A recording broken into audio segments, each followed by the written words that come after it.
Hey everybody, how's it going? So this is Thursday, and technically this is day 4 of Spookathon, but for me it's kind of day 3 because I didn't get any reading done yesterday because of the wedding that I went to, which was a great time. Every time I do a vlog for readathon, I guess it seems that's when I get like physical books in the mail, which is not like my normal thing.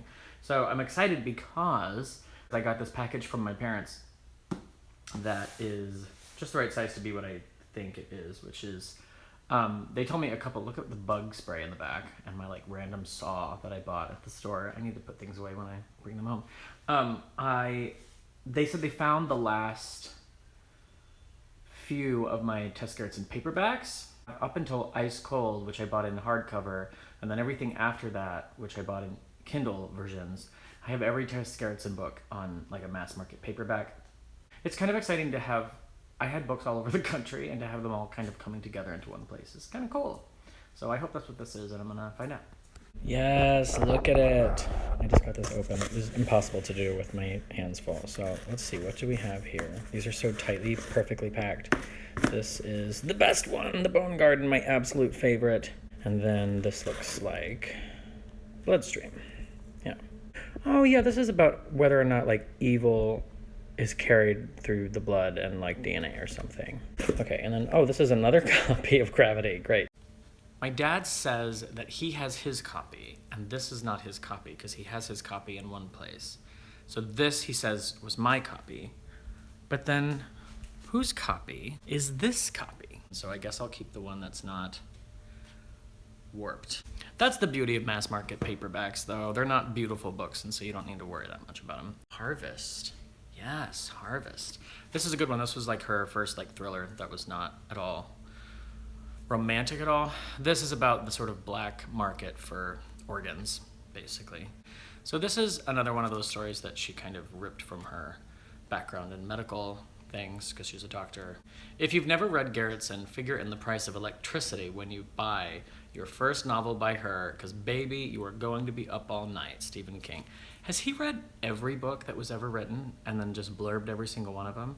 Also, what's on that? There's like ketchup on this book or something. We're gonna go with ketchup. And the last one is Life Support by Tess Gerritsen. I don't remember what any of these are about. The quiet overnight shift at Springer Hospital ER suits Dr. Toby Harper just fine until she admits a man in critical condition from a possible viral infection of the brain. The delirious man barely responds to treatment and then disappears without a trace. Before Toby can find him, a second case occurs, revealing a terrifying fact. The virus can only be spread through direct tissue exchange. Following a trail of death that winds from a pregnant 16-year-old prostitute to her own home, Toby discovers the unthinkable. The epidemic didn't just happen, someone let it loose. This sounds fun. I don't remember this at all. I know I read it. Obviously, you can tell I read it. I remember reading it. Because I recognize the name Dr. Toby Harper. I just don't remember reading it. So that's cool. I just got another copy of Gravity, and then I got 4 other books, including my favorite Tess Gerritsen book of all time, The Bone Garden. This is great. This is historical. It's about a woman who finds skeletal remains in the yard of the older home that she just bought and is fixing up. And then it segues back and forth between that storyline and spends most of its time in Boston, 1830, amongst a bunch of medical students back in the days when medical science was nowhere near what it is today. It's very creepy. Come on, Tess Gerritsen books in the mail randomly that I forgot were coming. Woohoo! Look at all this haulage, that's good. Okay, so it is Thursday at almost 6 p.m. and I'm hanging out in the backyard, clearly. Here's my dog, doing his dog thing. And I am about 70% of the way through Heartbreaker by Claudia Dey, and it is very dense and really fascinating. It's becoming clear that it's like a portrait of this person who is split into many pieces, told in 3 chunks from 3 different perspectives, and you're sort of piecing together who she is and also kind of piecing together what happened, because things are told in a disjointed, out of order style and from different perspectives and with different prejudices and whatnot, and so it makes for a really interesting character reveal slowly over the course of all these pages. It's not spooky and it's not really a very Halloween-y read, but I really am enjoying it. I mean, it is definitely creepy, but it's not something that I necessarily would have chosen as the most Halloween-y read in the world. But this isn't the week of Halloween anyway. So this is a book that I hope I will finish tonight. Actually, I had not intended on reading this afternoon. I went to the wedding yesterday, and I've just been kind of laying around today, slept in. Generally just don't read during the day, but I was curious to pick this up again, and so I got through the second section, and hopefully I can read through the end of it tonight. I'm going to see the new Halloween movie, which is a big deal in my life. It says I have an hour and 51 minutes left in the book, so I can finish this tonight, so that would be awesome. The reading is going well. I'm enjoying the book. This is my third book, so after tonight I'll be like halfway through the challenge, because my next book is More Scary Stories to Tell in the Dark, which is obviously very short and illustrated. So yeah, that's what's going on with the Spookathon. The wedding was awesome yesterday. I had a lot of fun. I don't get to go to many weddings. Like, I've been to like maybe 3 or 4 in my life. And 2 of my friends were getting married to each other, actually, so it was very cool. And she looked beautiful, and he was very happy, and everybody was crying, and it was very sweet. So that was a really good day. But yeah, Heartbreaker is going really well, and I'm feeling good about the Spookathon so far. Spookathon continues. Hey everybody, how's it going? Okay. Alright, so now it is 1:45 in the morning. I'm in bed with a cup of coffee again, and I'm going to finish Heartbreaker by Claudia Dey. I just got back from seeing Halloween, which I think I loved, but I love the Halloween franchise so much that it kind of took me a few minutes to think about the movie before I could decide for sure how I felt about it. My dog is making lots of noise. I think I loved the movie. It was like surprisingly complex. And so now I'm going to read part 3 of Heartbreaker by Claudia Dey. This is the section of the book that is written from the boy's perspective, I think, a young man in the story. I am 69% through the book, so I have less than 100 pages to read. So I should finish this tonight, and then maybe even get to More Scary Stories to Tell in the Dark. That would be awesome. Now, everything that I needed to do that was going to take time away from Spookathon is done, and I can focus on my reading now. So I'm going to do that. Okay, so it's 4:30 in the morning, and I just finished Heartbreaker by Claudia Dey. In a sort of soft focus, like general sense, I guess the main takeaway for me in this, in terms of dissecting how it was written, is how it was sort of like a cross-section of this woman who, again, is never actually the narrator, so you're never reading her perspective.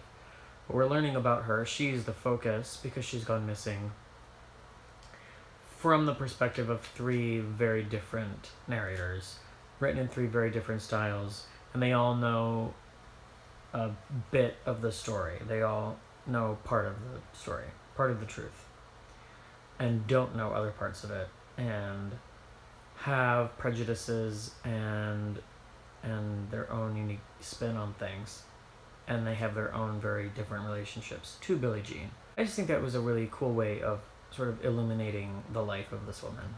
Really, really cool. The author, Claudia Dey, is a very interesting craftsman of sentences, and the way she expresses emotion through words. Like a little disjointed, lots of lists and like callbacks, and like the book is filled with non sequiturs that make sense if you've read what came before. And I don't know if any of this is making sense, but she has her own thing, and you have to kind of dial in to how her brain works when you're reading it, which is probably the case with most authors. But I almost think that a lot of what she writes would sound more clear or make more sense if they were read aloud, which is interesting because she's a playwright first, I think. So it's just a very like idiosyncratic writing style in 3 very distinct ways in the 3 sections, which is all just like really impressive. It's a challenging read, but I think in the end a very rewarding one.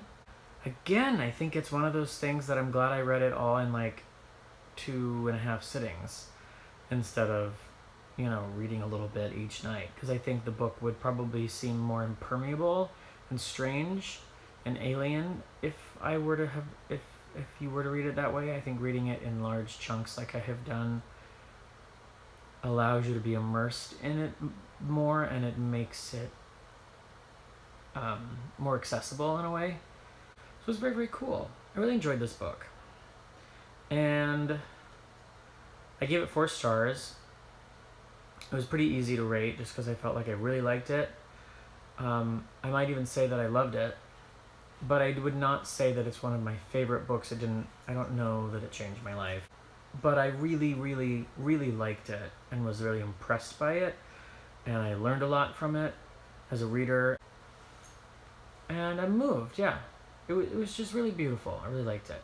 Now, it was not really spooky at all. So it's sort of a departure for Spookathon, but I just really wanted to read it. And so I'm really glad I did. I still feel like I want to do my own review of it, separate review video, just because it's such an interesting book. I may read it again before I do that. I think it bears a reread. Yeah, so now everything that I have left to read is like legitimate, like Halloween-y, scary, spooky stuff. Like there's like a haunted house story coming up, Slade House by David Mitchell. Obviously I'm reading 2 more Scary Stories to Tell in the Dark books. And then I have Heart of Darkness by Joseph Conrad. So it's actually looking pretty good that I may actually finish all of the books in my TBR for this readathon, which is kind of amazing. That would be a nice personal triumph for me because I have never, in fact, done that before. And that's book 3, all done. So now I'm going to move on and read more Scary Stories to Tell in the Dark, and I'm very excited about that because it's the one that I know the best, and it has several stories in it that I remember loving, especially Clickety Clink, or Clickety Clink. And I'm going to maybe pour myself a glass of wine and read that book now. It's 4:30 in the morning, but I'm just going to start another book because I'm not tired. And I'm all amped up from having finished a book and also from seeing Halloween tonight, which I loved. So my sleep schedule is a complete disaster. Oh well. Alright, I'm gonna pour a glass of wine and start more Scary Stories to Tell in the Dark at 4:40 a.m. like you do.